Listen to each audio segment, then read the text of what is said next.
अच्छा, ब्रेक में जाने लगा हूँ, लेकिन मुझे वैसे ख्याल आ रहा था वैसे ही कि जो फाइनेंस मिनिस्टर साहब से मैं पूछना चाहूँगा कि ये जो वो फाइनेंस मिनिस्टर बने हैं, ये इकोसिस्टम की वजह से बने हैं या हाइब्रिड सिस्टम की वजह से बने हैं?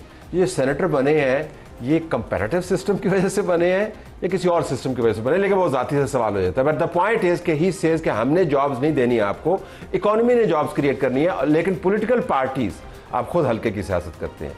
आपके यहाँ पर जब भी आप दरवाजे खोलेंगे लोग आपसे नौकरियाँ मांगेंगे। सो क्या वाकईतन हुकूमत को नौकरियाँ नहीं देनी चाहिए पाकिस्तान जैसे मुल्क में? ब्रेक के बाद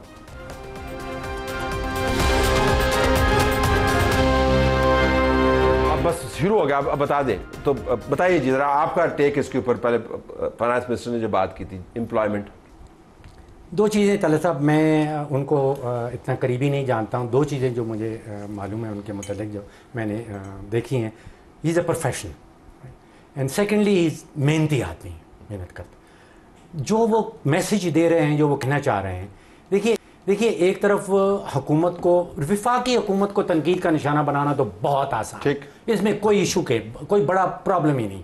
देखिए इस साल वो आपको बताएंगे, कल वो असेंबली की फ्लोर पे खड़े होकर बताएंगे कि इस साल हुकूमत पाकिस्तान की आमदन 18,000 अरब होगी। उसके 1.5 या 2 मिनट के बाद बताया जाएगा कि इस साल हुकूमत पाकिस्तान के अखराजात जो हैं वो 26,000 अरब। अब वो 18,000 अरब आमदन, उसमें से 9 से 10,000 चला जाएगा सूद की मद में। आइन के तहत 18वीं तरमीम के तहत 7 से 8 हज़ार अरब चला जाएगा सूबों के पास। वफाकी हुकूमत खाली हो गई, ज़ीरो, 0/0। अभी आपने 2,500 अरब देना है दिफा के लिए, अभी आपने 1,000 अरब देना है running of the civil government, पैसे खत्म है। अभी 2,000 अरब देना है आपने बिजली और उनकी सब्सिडीज के लिए, पैसे खत्म है। अभी आपने 1,000 अरब देना है पेंशन्स के लिए, फिर आपने क्या कुछ नहीं देना। आप मुझे बताएं कि अगर मैं तवक्को लगा बैठूं एक ऐसे शख्स से जिसकी आमदन 18,000 है और उसके अखराजात के बाद उसके पास 0 बचता है, और फिर मैं सोचूं कि यार मुझे कोई रिलीफ मिल जाएगी या नौकरियां भी मुझे इसमें ऐड करना चाहूंगा, कुछ नहीं मिल सकता। जहां पे रिलीफ देना होता है ना, वहां पे ये रातों रात देते हैं। आप देखें अभी कोई 500-600% इजाफा हुआ है सैलरीज में। चेयरमैन सेनेट, स्पीकर कौमी असम्बली, उससे पहले बिलाल साहब बैठे हैं, इनकी भी सैलरी बड़ी थी। उससे पहले प्रोविंशियल असेंबली के मेंबर। अब आपकी नहीं बड़ी तो क्यों उन पे एतराज ना करें ना, मेरा मतलब है कि अगर आप इसके अंदर देखें इतना ज्यादा, देखिए सिंबलिज्म है, इससे बजट के नंबर्स में क्या फर्क पड़ता है? सर फर्क पड़ता है ये, इनको इसमें जो है ना लोगों को ये एक सिंबॉलिकली भी है कि आप बजट से 2 दिन पहले आप अपनी सैलरीज इंक्रीज कर रहे हैं, आप एक्स प्राइम मिनिस्टर हैं, आप स्पीकर कौमी assembly. Symbolism is important. Let's take your get me your take on नौकरियां। मैं दोबारा से कहूंगा कि ठीक है प्राइवेट इकोनॉमी है, प्राइवेट सेक्टर, लेकिन अब हुकूमत के रोल को बिल्कुल मिनहा नहीं कर सकते।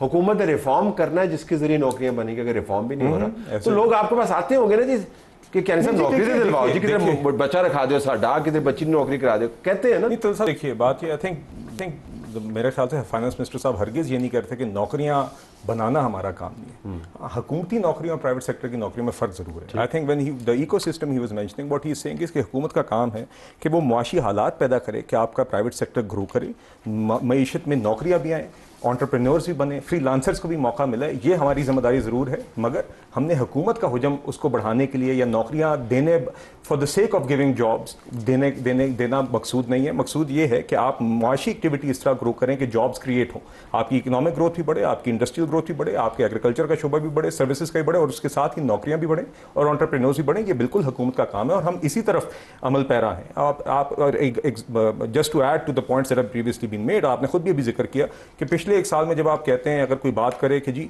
आपने पिछले 1 साल में ये दिखाने के लिए सिर्फ प्रेजेंटेशंस हैं, देखिए अमली तौर पर बिजली के नर्ख कम हुए हैं, अमली तौर पर महंगाई की शरह कम हुई है, अमली तौर पर पॉलिसी रेट जो पूरी बिजनेस कम्युनिटी की डिमांड थी 22% से 11% पर आई है, अमली तौर पर 1,000 अरब से ज्यादा आपके मार्कअप और इंटरेस्ट एक्सपेंस में इस साल सेविंग हुई है। उसका आवाम से क्या मतलब है? उतना ही आपने कम कर्जा लिया बतौर को, और वही आगे इन्फ्लेशन, लेकिन लोगों की जिंदगी पर ट्रिकल डाउन इफेक्ट उसका हुआ। देखिए आवाम, देखिए बिजली के नर्ख, देखिए बिजली के नर्ख direct impact, Benazir income support program जो इन मुश्किल हालात में भी 460 अरब से 592 अरब तक आप लेके गए, जो कि डायरेक्टली 1 करोड़ से ज्यादा खानदानों को, सबसे मुस्तहिक तरीन खानदानों को, जो कि एक सिस्टमैटिक तरीके से आइडेंटिफाई होते हैं, जिसको वर्ल्ड बैंक भी सर्टिफाई करता है, उनको डायरेक्टली आपने मदद 592 अरब रुपए की दी। आपने वो 100 तकरीबन 20 अरब या 30 अरब से ज्यादा बजट बढ़ाया, तो ये डायरेक्ट इमदाद गई है। मगर अगेन आगे बड़ा सफर बाकी है और उसको हमने तय करना है। अब देखिए इस साल अब हमारा चैलेंज क्या है। इस साल हमने जो मैक्रो इकोनॉमिक स्टेबिलिटी तय की है इसको भी सस्टेन करना है, और एट द सेम टाइम अब हमने सिर्फ एलएसएम ग्रोथ या इंडस्ट्रियल ग्रोथ अचीव करना काफ़ी नहीं। आप किस तरह की मुआशी रिस्ट्रक्चरिंग अचीव करते हैं कि आपकी मईशत का स्ट्रक्चर ऐसा बदले कि सस्टेनेबल ग्रोथ की तरफ आप जाएं, और आपकी मईशत अब जब ग्रोथ की तरफ जाए। मैं सवाल पूछ लूँ आपसे? नहीं, बिल्कुल आप पूछिए, मगर अगर मुझे इजाजत दीजिए। देखिए, because this is very important. हर दफा होता क्या है कि आपकी मईशत में ग्रोथ आती है, आपकी कंजम्पशन लेट ग्रोथ होती है, और उसके नतीजे में फॉरेन एक्सचेंज कराना चाहते हैं, और फिर आईएमएफ की तरफ जाना पड़ता है, जिसके नतीजे में आवाम की बड़ी मुश्किल आती हैं। इसीलिए ये मैक्रो इकोनॉमिक इंडिकेटर्स आवाम के लिए मैटर करते हैं, और इसीलिए एक्सपोर्ट लेट ग्रोथ अचीव करना अब मकसूद है। यही प्रायोरिटी आप इस साल हमारे बजट में देखेंगे कि हम एक सस्टेनेबल और इंक्लूसिव ग्रोथ अचीव करें, जिससे एक्सपोर्ट बढ़े। आइंदा जब मईशत में ग्रोथ आए तो एक्सपोर्ट भी बढ़े, और आपकी डॉलर कमाने की जो ताकत है वो भी मईशत। मैं अपना अवामी सवाल जो है वो आपके लिए छोड़ देता हूं, मैं बाद में करूंगा, आप करें। देखिए तले साहब, जहाँ तक अवामी रिलीफ की बात है, आप देखेंगे जिन सेक्टर्स को टैक्स लगाना चाहिए वहाँ पे आप रिलीफ नहीं दे रहे। आपने इस साल पूरे साल के दौरान टैक्स एग्जम्पशन दी हैं 5,840 अरब रुपए की, पिछले साल से भी 1.9 ट्रिलियन रुपीस की ज्यादा। इसमें income tax, sales tax, duties, ऐसे सेक्टर जो इंपोर्टर्स हैं, एक्सपोर्टर्स हैं, उनको आपने रिलीफ दे दिया, उनको रिलीफ दे रहे हैं। इंसेंटिव देने होते हैं, लेकिन आपको तो नहीं मिलेगा ना। सब उसकी आउटपुट क्या है? आपकी एक्सपोर्ट स्टैग्नेंट है, आपकी रेमिटेंसेस बढ़ रही हैं, आपके पास इन्वेस्टमेंट, आप हिस्ट्री उठा के देख लें, आप $2 बिलियन से ऊपर जा ही नहीं रहे इन्वेस्टमेंट में। तो कहाँ जा रहा है ये सारा इंसेंटिव और रिलीफ? होना तो ये चाहिए ना पाकिस्तान को उसका फायदा हो। तो ये जो सेठ है उनकी जेबों में पैसा जा रहा है, पाकिस्तान को तो कोई फायदा नहीं हो रहा। आपकी बुक्स खुद कह रही हैं कि आपने इतना ज्यादा टैक्स रिलीफ। डॉक्टर साहब से हम एग्जेम्पशंस की भी बात कर लेंगे, लेकिन बैक टू यू, आपने कहा था एग्रेसिवली इंटरवीन करे। अब सूरत हाल ये, एक तरफ एक IMF का फ्रेमवर्क है जिसके अंदर हमने बजट, उसने बजट बनाने का नहीं हमें कहा हुआ, लेकिन एक फ्रेमवर्क हमें दिया हुआ है, और कुछ हमने अपने आप को स्टेबलाइज भी करना है। तो हम अमूमी तौर पर जल्दी ग्रोथ कैसे कर सकते हैं, उसका क्या फार्मूला है? सबसे पहले तो हमें ये देखना पड़ेगा कि इस साल का जो बजट है वो एक बजट नहीं, वो 2 बजट है। एक तो IMF का रेगुलर बजट आया, दूसरा 28 मंथ्स का जो प्रोग्राम है हमारा $1.4 बिलियन का, जिसमें हमने क्लाइमेट एडेप्शन, रेजिलियंस की भी बात की फाइनेंस मिनिस्टर ने, और उसमें डीकार्बनाइजेशन के प्रोजेक्ट्स का, ताकि हमें वो ट्रांच में मिले। उसके अंदर अब it's a big challenge for the government at the moment कि आपने एक तरफ रीन्यूएबल एनर्जी पे काम करना है।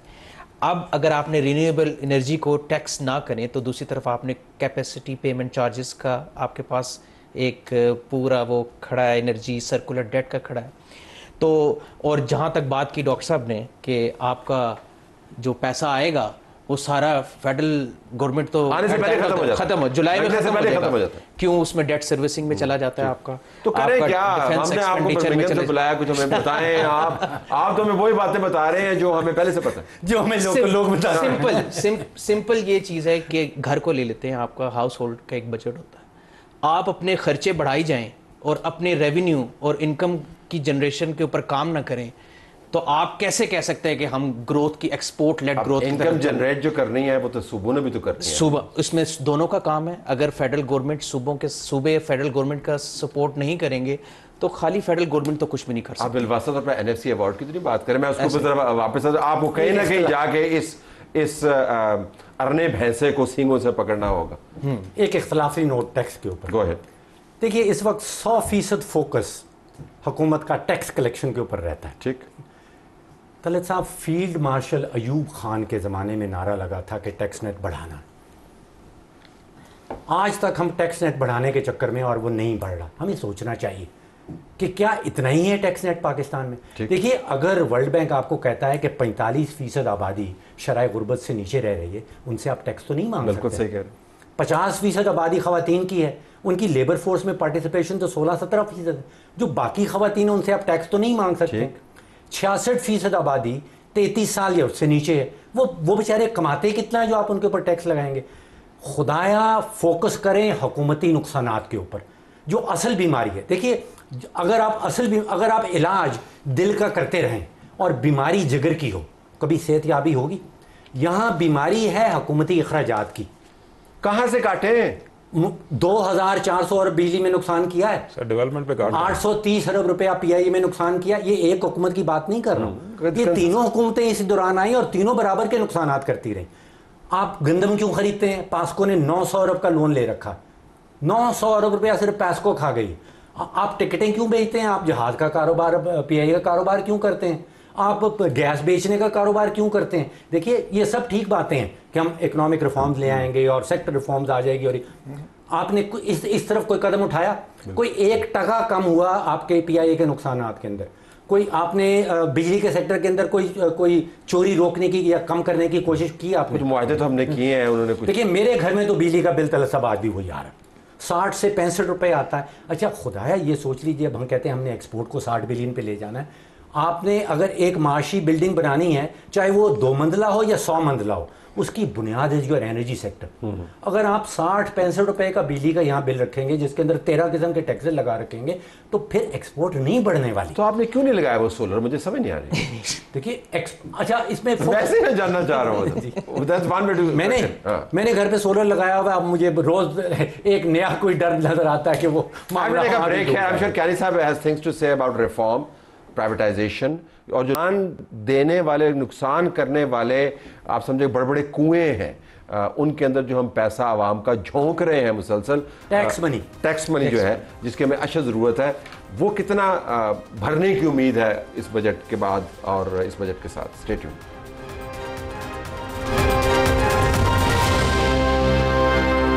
हमारे ब्रेक के दौरान ही बात चलती रही, तो जरा इसके ऊपर वापस आए। ये जो अभी डॉक्टर साहब ने बातें की हैं और टैक्स एग्जेम्पशंस की बातें हुई हैं और रेवेन्यू जनरेशन की बातें हुई हैं, ये काम करने के हैं। हमारी गर्दन जो है वो आपके हाथ में आती है, आप उसको हर बजट में मरोड़ देते हैं। मैं मिडिल क्लास की बात कर रहा हूँ, क्योंकि ये तो मेरा, आप समझे कि एक हर गाने का रेफरेन होता है ना, अब ये मेरा रेफरेन है कि हम जो टैक्स क्लासेस, तो इनको आप ये काम करें ना, ये वाले जो करने वाले। सर बिल्कुल ये काम करने वाले हैं और ये काम हो रहे हैं।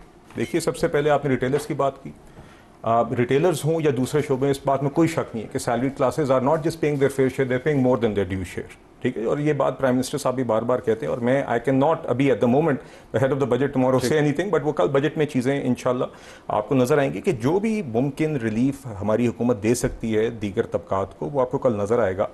दूसरी बात ये रिटेलर्स के हवाले से, अब रजिस्ट्रेशंस भी इस साल बढ़ी हैं, कलेक्शन भी बढ़ी है, मगर ये again it's only a fraction of what we need.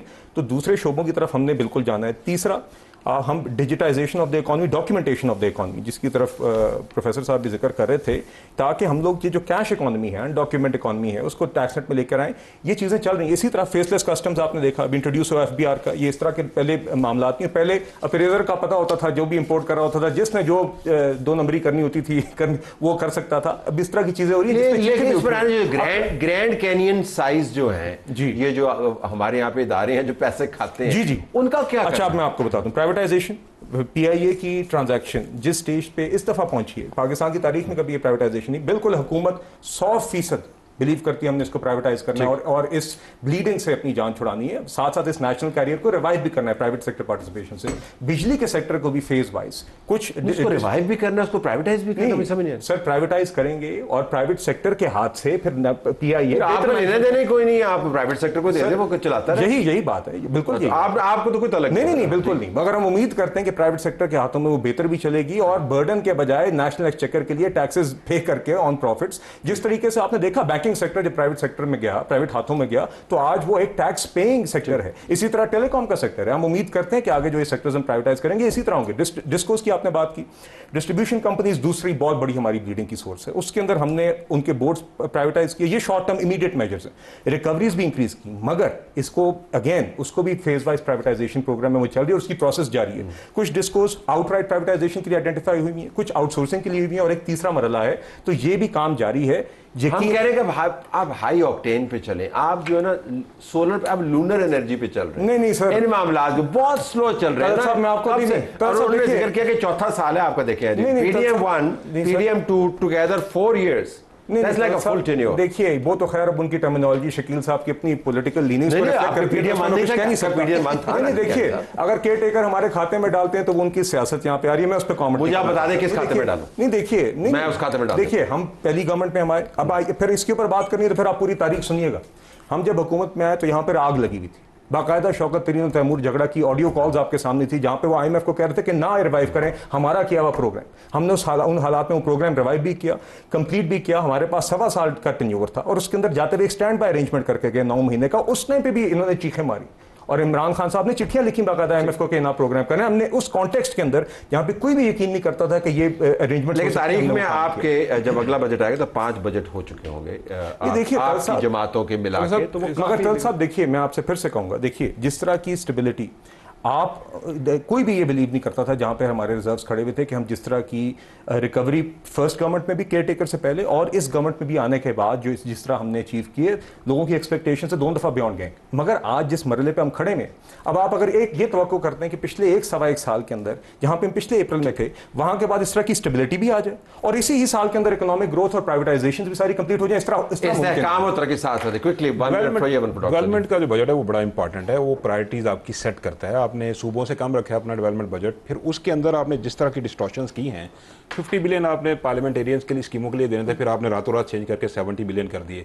HEC का बजट आपने कम, 45 बिलियन का एचईसी का बजट था, उसको फर्दर कम करके 5 बिलियन उसको 39 पे ले आए। तो काफी हो गया ना, हमने तालीम ले ली है बड़ी, आपको क्या मसला?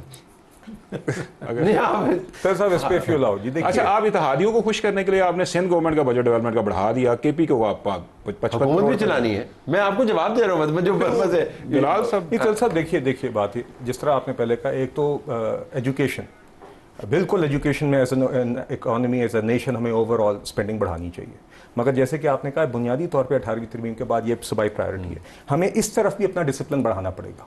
मेरे ख्याल से जहाँ तक infrastructure, bricks and mortar, primary education पे इन्वेस्टमेंट है, यूनिवर्सिटी के कैंपसेस हैं, ये प्राइमरीली सूबों का काम रहना चाहिए। हुकूमत जहाँ पर फोकस करी एचईसी के बजट के, तो बुनियादी तौर पर क्या है जो वफाक का काम होता है, वो डिसएडवांटेज एरिया से स्कॉलरशिप्स दे रही हैं बलोचिस्तान के, जीबी के, फाटा के, आज़ाद कश्मीर के बच्चों को। और हमारे जो मेरा भी थोड़ा सा हायर एजुकेशन और एजुकेशन सेक्टर के साथ लेना देना है, इसके ऊपर मैं आपसे बहुत लंबा प्रोग्राम हायर एजुकेशन की क्वालिटी के ऊपर क्या, आई एम श्योर डॉक्टर साहब will also chip in, but unfortunately time is up.